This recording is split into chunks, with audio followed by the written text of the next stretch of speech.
Welcome back to the Predictable Revenue Podcast. I'm your host, Collin Stewart, and today we're talking to Gavin McNamara from Why Not Us about his product market fit journey. Welcome to the Predictable Revenue Podcast, where sales leaders teach you what's working for them so you can build it yourself. Before we jump in, this episode's brought to you by our founder coaching program. Founders, let's be real. Scaling a company is hard. You're juggling product, revenue, hiring, strengthening your product market fit, and a million other things. But what if you had a team of experts or just somebody who'd been there, done that before? Resident dirty sales guy to run all your bad ideas, good ideas by, help you figure out where to find meetings, customers, revenue. If that sounds like something that would be handy, give me a call. With that being said, Gavin, welcome to the show. Colin, thank you so much for having me. Yeah. Talk to me about, I'm curious the name behind Why Not Us. Where did that come from? Yeah. So Why Not Us? It's a powerful name in my opinion, but it came from a feeling more than an idea, right? And I worked at a company called Axon Enterprise for about 7 years where I was able to build large scale products. But then as soon as I started getting into AI, I started realizing that there's so much more that I could do with the things that I have and these tools that we have in front of us, like Cursor, Claude Code. And there's always something that me and my buddies would say to each other. It's like, why not us? Why can't we achieve these goals that we have, right? A little corny, but at the same time, always motivated us to keep going because it's a, rhetorical question at the end of the day. Like if you want it, you can get it. And the us was also for specifically helping people getting into the AI era, knowing what was coming from a technological standpoint, from B2B, from, small businesses. And so Why Not Us was like this all encapsulating idea behind why can't we take charge in the future with artificial intelligence? Love that. And talk to me about where, I imagine the idea kind of came from a similar place. And so where was the first kind of genesis of this? Was it those same conversations? And then, talk to me about like, what did the early days look like? Yeah, it's funny. So after Axon, I was head of product at a local startup called HAL. And I remember I was helping out some small businesses locally, businesses locally on the side. And I was just doing it for free. Right. Like there was this doctor that just came out with a book and he was like, hey, Gav, I'm trying to like do like voice cloning for my new audiobook. Can you help me with that? I'm like, sure, absolutely. And it was almost immediate where I realized that there was a good intention and there was a business behind this. I remember exactly where I was. I was still working at HAL and I was talking to this doctor on the phone and he said, why don't you make a business out of this? And I go, I should, why not? From there, I thought about what the idea could be. So it started as more of a consulting, on smaller projects to help people understand artificial intelligence. It could be audiobooks, could be, websites, could be learning how to use tools, right? I would go to people's houses and help them out. But yeah, there was a moment where I needed to make a decision if I was going to make this a business or not. I came to that conclusion and I told the CEO that, if there's a time to take a bet on myself, it's right now. And he completely understood and still have a great relationship with him. And yeah, that's kind of like how it started. Love it. And so how did you, when you're thinking about quitting your job, because that's a scary thing to go from having an income to not, is a big trade. And I've made the trade. And I remember going from 6 figures to 0 figures. And yeah, I mean, it was a huge shift in some ways. And in other ways, my life didn't change at all, and that was kind of that was an interesting moment where I remember like being as poor can be because I'm literally not making $1. Yeah. And I was like, life isn't that much different. I couldn't afford meat, but like rice and beans were cheap. So you get by. But I just remember having this thought and it just that feeling kind of stuck with me of like, okay, it's not that much different. All this like money and wealth and things that I thought I really were extremely important, didn't actually change my life that meaningfully. Sure, having money is certainly better and having no money for an extended period of time is really, really challenging. But I just remember it not being as much of a shift as I thought. I'm curious if that was your experience. Yeah, absolutely. And I think you just, it's, well put the way you just said it. In the beginning, I almost didn't think about it. because I knew that there was going to be a lull. And, at the end of the day, I had this backup plan. I'm like, hey, well, I know where AI is going. At the end of the day, if something doesn't work out, I now have these new skills and maybe can go back somewhere. But, that was probably the wrong mindset to start with, to be completely honest, because you don't want to go in assuming you're going to fail. And yeah, it was tough, especially having a wife and a kid on the way. My wife, fully trusts that I can make this happen. Months went by where we didn't have any revenue.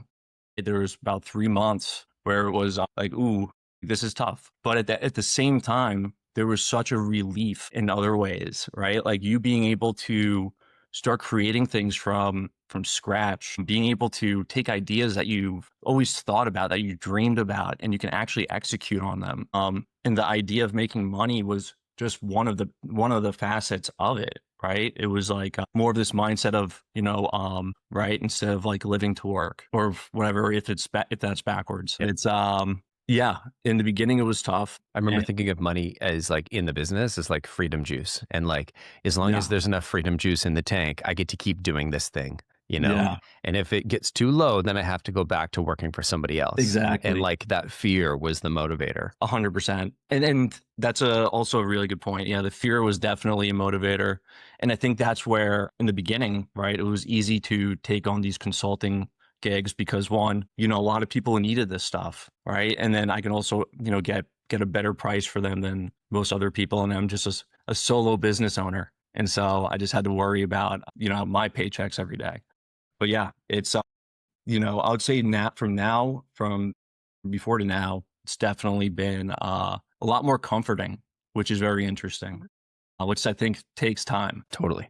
Yeah. I mean, you're probably still in the early part of the roller coaster, where it's like there's ups and downs. I remember the first couple of years, it felt like the company was trying to kill itself. Like initially it was like weekly, or Yeah. like for the first couple months, honestly, it was like daily.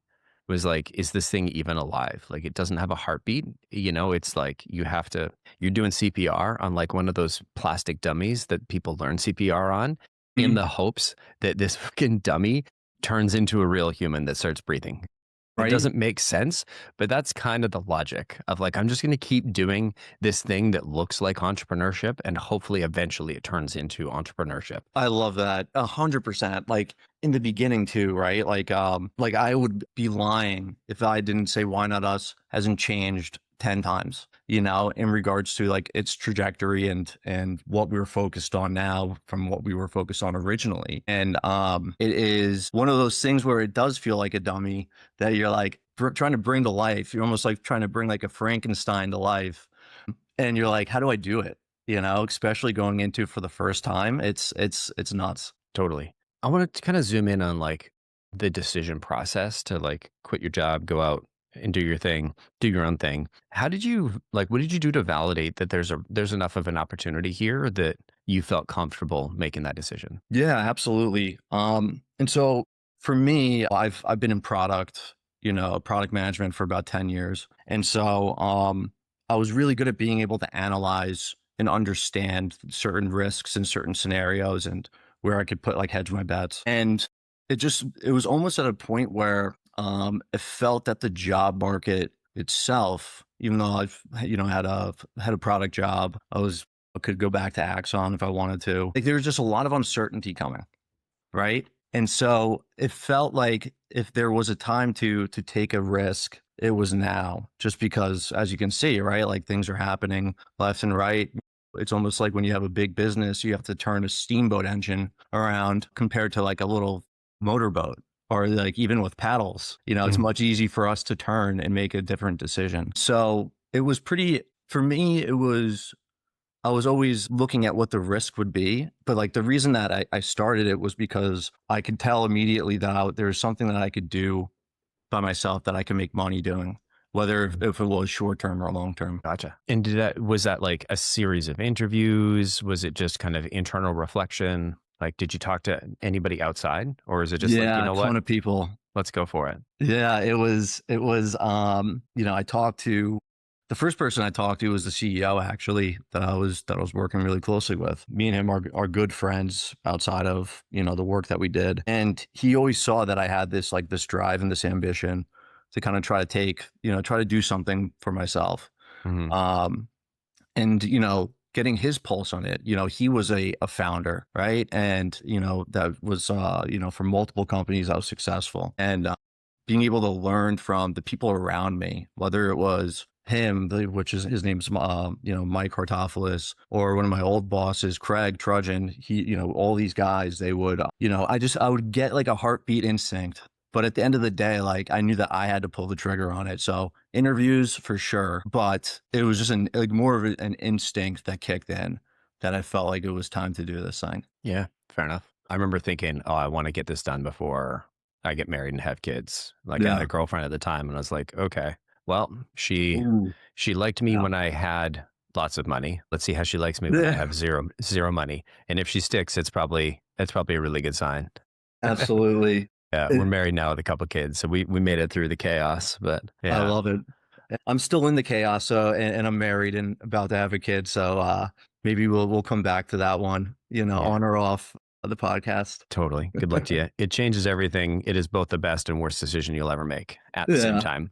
Well, I mean, it's very similar to having a startup. If you can make it through that, you can make it through having kids. I want to talk about where your first customers came from. So you start off with consulting and yeah, then, consulting, and mostly it was almost like going door to door, right? Like there was an initial instinct from someone that I knew who was a doctor, mm, right? And that he knew another doctor that needed something, right? And so there was like the trail that I was able to follow. On the other end of it, I was doing a little bit of marketing, a little bit of outreach, keeping my network open as much as I possibly could. I think that's super important when it comes down to when you're starting out, right? Because you can have a totally. great idea, but if it doesn't make it to the right person or it's pitched the right way, it could be pitched a million times the wrong way, and it's still a great idea. And so it's yeah, I followed this trail, but that trail will only lead you so far too.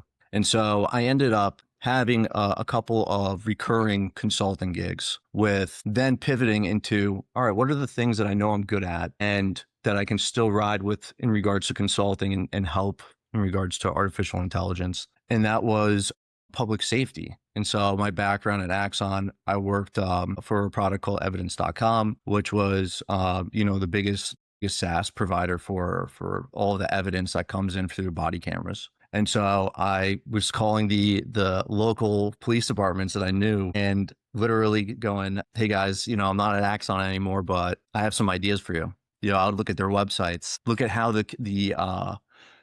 how the community, even myself, would communicate with them. Try to just go off on these different adventures, I would say, right? To see where it would lead me. Sometimes it wouldn't lead me to where I thought it would, and sometimes it led me somewhere completely better than I thought it would. But yeah, so I would say that's kind of like how it started with the first customer, and then like how it was able to expand. Gotcha. And then where did the first customers on the software come from? Yeah, so on the software side, uh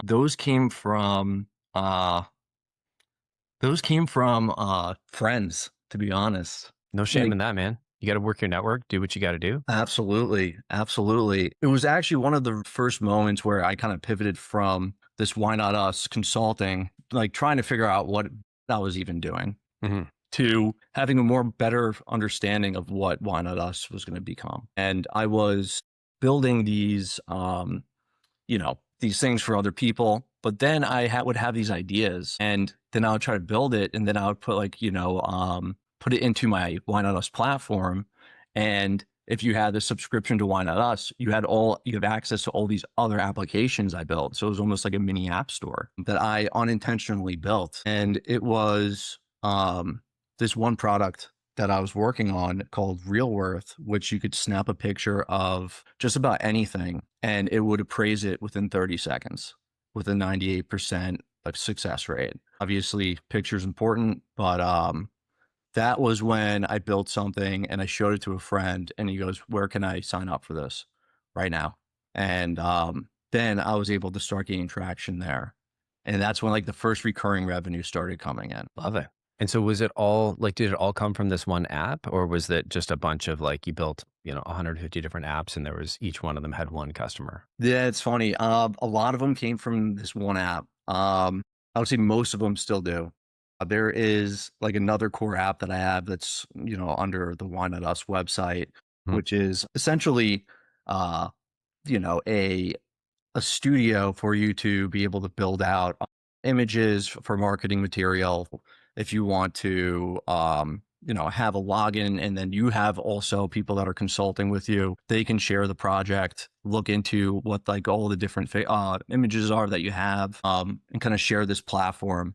That one is definitely was big in the beginning, but Mhm. then as soon as Gemini dropped like Nano Banana, It's it great. was like, ooh, like that is what these like models are doing. So it's very easy to see where that could go long term. Not saying that if I didn't lean on that, that it wouldn't be still successful, but like real worth was absolutely the thing that like really took off. Interesting. And where did the idea behind real worth come from? Yeah, it's funny. So I remember it was Thanksgiving, and it was, I was at my parents' place, and they are classic hoarders. Classic. I remember growing up, my dad would have this lamp, in the garage, or this desk. I don't know even know where it came from.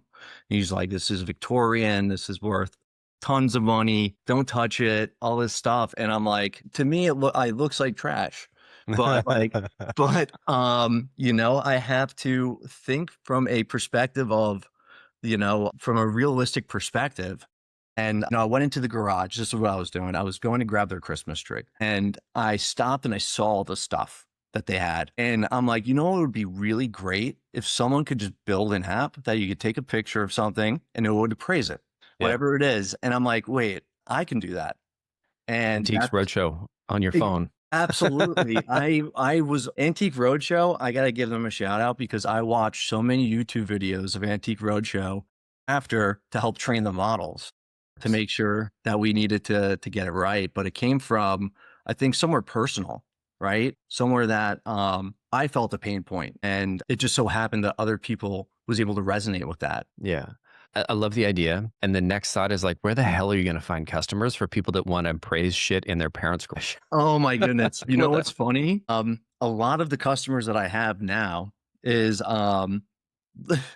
is the parents themselves, Huh. right? Like they're in love with it just because it's so simple. The one other thing too with real worth that I knew I needed to do is um I needed to make it, MVP. Everyone's talked about MVP, and I'm sure that you've heard this term, Colin, for the minimal lovable product, which is a new way to look at the MVP with AI.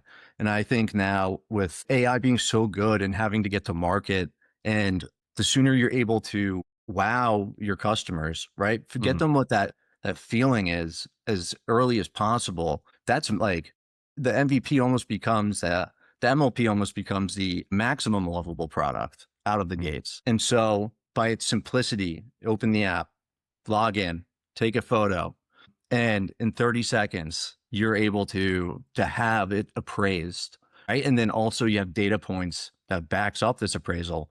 He's like, you want to double check our work, here it is on eBay, here it is on heritage, .com, or Hmm. StockX if it choose. But yeah, it was wild. And I think a lot of people really liked it because um like, who wouldn't, like, wanna walk around and try to appraise things, you know? Yeah, that's fair. I'd be taking pictures of my friends, be like, "Oh, it says you're not worth anything." Oh man. Yeah, I'm exactly. so sorry, Mike. Yeah. We actually had to put in something for that, which is, like, super funny, that you brought that up because, yeah, like, definitely some of the test cases around was like, yeah, if we take a picture of someone, we probably should not appraise that. And so, yeah, luckily the models themselves come with a pretty good Sa- security, but Safety. Yeah. yeah, I thank can see that goodness. going down a very dark path very quickly. Absolutely. Yeah. So first customers came from friends, network. Next customers came from just referrals from those folks. Yeah. So one of the biggest customers, this is when I went from B2C to B2B with Real Worth. And I love this story. I know my friends do, but it was one of those moments where, obviously your friends are going to try to support you. They're going to love a product that you're putting out there. Their parents are loving it. It's like the mom test, right? Like everyone's kind Yeah. of loving this thing, but do you really know if it's lovable? My friend Scott, he had a friend who owned a bunch of sneaker boutiques, so like resell like Nikes and Jordans across the East Coast. And he went to one of his like openings. Scott went to one of James's openings for one of his stores, and he had this James. Scott was always very bullish about this idea. Scott was like the one like this can be something. In the meantime, I was like, yeah, we'll see what happens. But he showed it to James at the store, and this guy James, he is like one of the biggest resellers for Chrome Hearts. Like very, I don't even know what that is to be completely honest, but I'm sure other people do. It's like a type of bags or clothing. And he was like, all right, like you think this thing's so good, let's put it to the test. There's this item that's one of a kind. Literally, there's only one of them out there in this particular color, this bag. And he used the app, took a picture of it, and within 30 seconds, it not only got that it was Chrome Hearts, not only got that it was, the specific color and the one of a kind, it appraised it in the right. And it really was a wow moment for me, and then for seeing these other businesses being able to utilize this. He's like, this is fantastic for me to be able to go into, like, let's just say if I wanted people to bring in shoes to resell, they could snap a photo of their shoes, and we can get an instant appraisal, and then they can come in, And so it's started opening a much wider variety of things. It's funny that connected to a friend of mine we were talking about how terrible our parents are at AI Yeah. and stuff like that. And he's like, the one thing that my mom's done that's ever impressed me technically is she volunteers at like the Sally Ann, like the secondhand store. So people Hmm. drop off their donations, and she was using Gemini to be like, what's this worth? What should I price it? Yeah. And like, I mean, that's probably good enough for like a secondhand store where you're like, is this Hmm. $3 or $30? But for something Yeah. that's like, this is a Chrome Heart bag, it probably would have priced it at like, it's just another bag, 100%. And so good enough for Sue at the Hmm. Sally Ann, but probably not good enough for anybody who's dealing in more like high end stuff. So those are pretty cool niche in terms of Yeah. like, is this the true value? Is this like that kind of the niche that you're pursuing then? Right now it is. Yeah. And there's like two verticals, two niches that we're kind of going into. One is the sneaker boutique niche. And to be completely honest, I when James, he was so impressed by it. He came out to New York. He lives in Philly. Came out to New York the next day, and we talked, and we're thinking about even potentially doing like a strategic partnership where he's going to help expand that business front in regards to the sneaker boutiques because he knows so many people there. The other half is home insurance, right? Like now you're able to appraise all the items in your home. What about for if there's a fire, right? Hmm. Umbrella insurance, being able to have some level of protection. It's just there's this new technology at our fingertips, and it's like there's so much we can do with it. And of course, Yeah. like how we package it is one thing, but the accuracy is just going to be the number one thing at the end of the day. Yeah.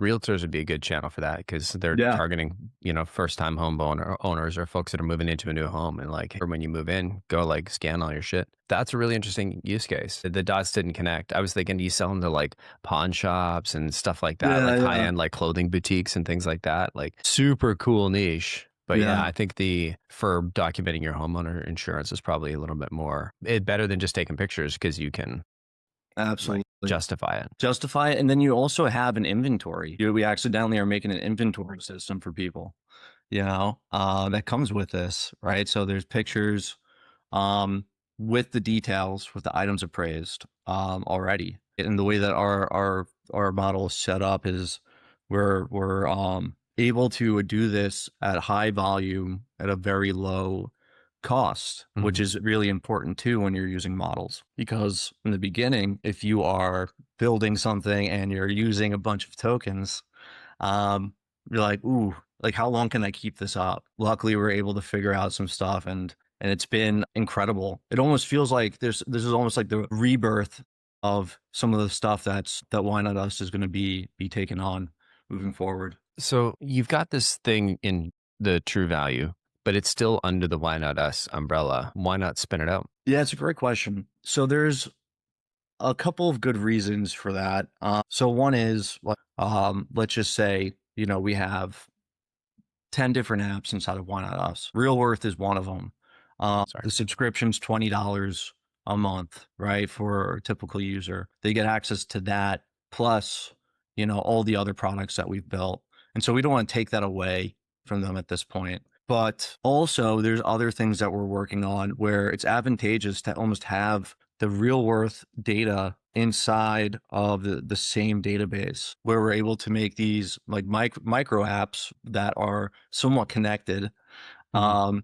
Like we're working on a CRM, like a new CRM for the sneaker boutique, right? And that kind of falls into the real worth data as well. And so we're able to use the real worth data and the CRM data together to almost train the models behind the scenes. Mhm. And so that's the reasoning why right now. But, it could also get messy. So it's one step at a time. Totally. I think it's one thing you may want to consider down the road, especially if you're going the like insurance inventory piece, because it'll need a Yeah. slightly different business model if you wanted to Yeah. serve like a homeowner, where it's like, hey, we'll keep an inventory of you scan all your shit once, and then we'll keep an up-to-date inventory if there's ever an insurance thing. And it's sort of Yeah. like insurance on your insurance. I probably wouldn't pay $20 a month for that, but I Yeah. definitely pay $20 a year as like Yeah. insurance on my insurance to make sure I get all the true value of all my stuff. And Fun. I'll stop saying true value and I'll start saying real worth, because I think I've mixed that There up we a couple of go. times. Sorry, man. I think I saved it in my head as like true value. I'm like, cool. I like that name too. That's a good one. Well, I think you said the words true value. And so my brain's just like, Oh, that's the product name. So real worth. So it comes back to a customer we had a long time ago, and they did whiteboard training videos. So you can remember those like cool whiteboard videos like of course. 10 years ago, something like that. It was like the new hot thing. Well, they've been Yeah. doing those for a long time, and they got real big when YouTube got real big. And we were trying to do outbound campaigns for them, like outbound email campaigns, and they were getting very poor results. We spent 3 months beating our heads against a wall. And their founder was like, Collin, like, this just isn't working. And I'm like, Lance, give us another try. I love what you guys do. They do Mhm. really high quality stuff. They had some really interesting niches, but they were going with generic messaging for everybody. I was like, take a bet on Yeah. me. I'll give you a free month if you agree to continue or something. I can't remember exactly how it worked, but I was like, we'll work for a month for free, but we're going to do exactly our idea. And that Yeah. is, we're not going to use your name anymore. We're going to create a new website, or you're going to create a new website. We'll create a new email account. Because Hmm. back 10 years ago, I think we were only creating like one or two subdomain or like accounts and sending off of that, which feels quaint. So it's like, we're going to create a brand new domain, a brand new brand just for this thing. And we're going to go Hmm. super niche. Instead of selling whiteboard videos, we are Yeah. going to sell medical education videos with whiteboards. And Love it. they like rebranded from like Whiteboard Geeks, not rebranded, but like created a sub brand from Whiteboard Hmm. Geeks to Yeah. medmessengers.com. And all of a sudden, the reply rate shot through the roof, because we were focusing on selling to an audience that was extremely connected to the idea. And like, I think the first campaign was like a huge medical products company like Johnson and Johnson. And we just Wow. targeted like all of the marketing leaders or something like that in the in the company. And like, Hmm. that was the only thing we did, was like medical explainer videos for, big pharmaceutical, biotech, et cetera, companies. And the reply rates, the conversion rates went insane when we had one brand dedicated to it. And it was the exact same product, the exact same people. It was just a different packaging. That was the thing. Absolutely. Yeah, it makes so much sense when you put it that way. And it's one of the things that I keep going back and forth on, right? So like we have a separate domain for real worth, right? And connected to the database that's, we have for Why Not Us. But like even real worth, right, is kind of broad. Now we're going down these different verticals where it's like the sneaker boutique vertical. I would have honestly, I probably wouldn't have thought of that unless, I met this guy, James. But even insurance, right? And it's like, um, otherwise you're going to try to, as products, people like to say, boil the ocean. And rather than doing that, you could boil a nice pot of water, make some Mhm. mac and cheese, and that could be your little niche, Totally. and start, and at least start there, Exactly. you know? I mean, I think the thing that Lance's story kind of points to is like the strength of your product market fit is a multiplier of your go to market efforts. They had a great service. They didn't change anything about the service. What they changed was the market that they were focusing it on. They did kind of change like the shape, like the reason why they were doing the product. So instead of just white generic explainer videos is how they were presenting it. They're like, cool, it's going to be medical explainer videos using whiteboards. Yeah. That had really strong product market fit. And that strength was a multiplier of their go-to-market. They went from like a couple percent reply rate to like 10, 15% reply rates. Wow. This is a long time ago. So like reply rates were a lot easier back then, but it went from like something that wasn't viable to something that was their biggest go-to-market channel ever, like just with that positioning. And so I think there's a big piece in there, a big takeaway that like we learned for a lot of our customers that we brought into our work, which was product market fit is a multiplier of your go-to-market efforts. And the stronger it 100%. Is, the more dialed it is, the more dialed the customer can see it, like the better your go-to-market efforts are going to be. If you have product market fit, but you don't tell your sales and marketing team, does anybody care? If you don't translate that well, like they had this market that they served extremely well, but they didn't tell us. We noticed it, the data in the campaigns were like, oh, we happen to notice that, medical or biotech or whatever firms are replying. And they're like, oh yeah, it's a really great vertical for us. We're like, why didn't you fucking say that like 3 months ago? Like we should have started there. And I think if you start off the conversation on like, okay, where are we strongest? Like to your point, like boil a cup of tea, don't boil the ocean. The more niche you can get, stronger that message is going to be. If I showed up to a website that said, hey, I bet your shit's worth money. Would you pay $20 a year to guarantee that your insurance company is going to give you 100% of that value if your house burns down? I'd give you $20. I go to whynotus.com and I'm like, what does it do? Yeah. Absolutely. And so anyway, sorry, we've kind of switched into like me bullying you into like trying to take my advice. No, I love the advice. That's also another thing about the founder journey, right? Is I think that anyone who's a founder, right, or anyone that's coming from first time founder, for me, I was in enterprise tech, and you learn so much from the people that you surround yourself with, and from from advice from other people that have been through it, right? So it's I appreciate all the advice, right? It's it's hitting a moving target, right? Product market fit, and it's sometimes you feel like you have it, sometimes you feel like it's you almost have it, but then when you almost have it, you don't have it. If that makes sense. Yeah. It's the product market fit kind of for me used to be like the definition of porn. Like, when you see it, you're like, I've felt strong product market fit before. And that's literal customers pulling the product out of me. Like I'm trying to ask them questions in a customer development meeting and they're like, gimme. They're like, are you working on this? Shut up. No more questions. Gimme. I'm like, absolutely. That's rude. Yeah. They're like, I don't care. I want to use it. Yeah. I'm like, it sucks. It doesn't work. They're like, does it actually kind of do the thing? I'm like, it does the thing, but it does it very poorly. They're like, I don't care. I want to use it. And like, to me, that's the super strong product market fit. And I found that once, and yeah, it's a special time. I'm curious that moment, like, what was that moment for you? Yeah. I mean, it was, that moment was, when, I got that message back from my buddy, who showed it to, this guy, James, and I got an email. I was like, we need to talk right now. Like, because, before that, of course, everything feels like good, but you're never sure. And if you're not sure, and then it feels even more unsure, if that makes sense. And so this was someone who had no stake in what I was doing, could say, this is not, this is terrible. I would never use this, blah, blah, blah. And immediately finding value in it. So much value that he wants to partner. And that was the moment. And it's hard to imagine, after 9 months of doing this, this is probably about 7 months in, like it's one of the best feelings out there, and it gives you that, even though it's not necessarily that you're making money off the bat, right? It's not like you became a millionaire overnight, but it's the ability that you built something for from scratch that is valuable to people outside of your core friend group, 100%. My first customer, I think they started with, the first check was $1,100 and it was a monthly, I think it was $1,100. And I think we eventually got them up to like $2,800 a month. Yeah. And like, that was the best $2,800 a month I've ever had.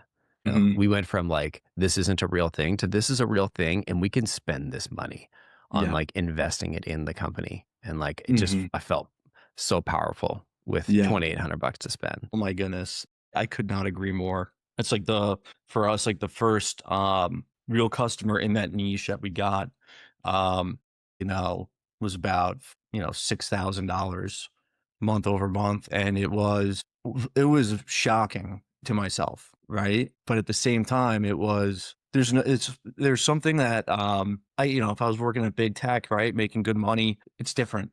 It's a hard thing to explain. I think you understand it, Colin. Yeah. Um, but yeah, Gavin, I'm curious what comes next. what comes next? So, I think pulling the thread on real worth, like even taking the advice that we just talked about here, and seeing where it goes, right? Like I think the founder journey is never, just linear, right? There's going to be many different things that come up, and there's a sense that that I've built where it's like I gotta lean into the thing it feels like someone is liking this, and then I have to ask why, and then I gotta dig into it and pull the thread. So real worth for sure, expanding that across, the sneaker boutique niche to start, and yeah, and then hopefully many more from there. I love it. Really exciting to kind of be here at this particular point in the journey. Yeah, when you're taking over the world in a year Yeah. from now, give us a call. We'll come to a follow on Oh, and see absolutely. how things are going. Yeah. If listeners want to check out Real Worth or check out any of the other apps you built under Why Not Us, what's the best way for them to take a look? Absolutely. So I would say go to realworth.ai. So realworth.ai. And then go to whynotus.ai. And then you can reach out to me on LinkedIn or Gavin McNamara, living in Long Island. So more than happy to touch base. Love it, Gavin. Thank you so much for coming on the show. Of course. Thank you for having me. You got it. And thanks to everybody for listening. We'll catch you all next time.